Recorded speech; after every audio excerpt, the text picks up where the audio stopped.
ভাগ্য কখন কাকে কোথায় নিয়ে দাঁড় করায় আসলে কেউ বলতে পারে না।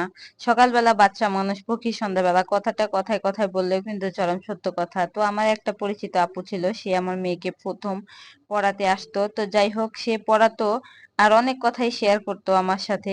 তো যখনই তাকে কোনো ভালো নাস্তা দিতাম, মিষ্টি খাবার দিতাম বা পছন্দের, তার বাচ্চাদের পছন্দের, তখনই বলতো মেয়েগুলোরে থুই আসলাম, তো কোনো কিছু কিনে দিয়ে আসি নাই, খুবই খারাপ লাগে আমার খেতে। তো আমি বলতাম, আপু খান, আমি আপনার বাচ্চাদের জন্য দিয়ে দিতাম। তো আমি প্রথমে বুঝতাম না, তারপরে শুনলাম সে সব কথাই বলল।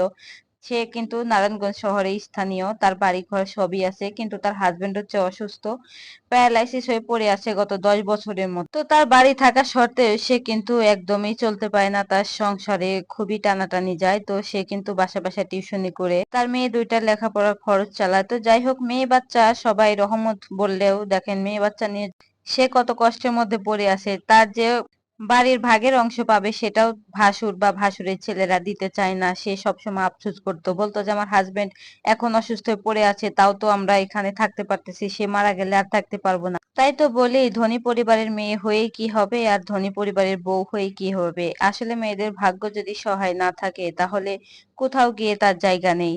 সব থেকে ভালো তার ভাগ্যটা সুন্দর হওয়া, এটাই বাস্তব।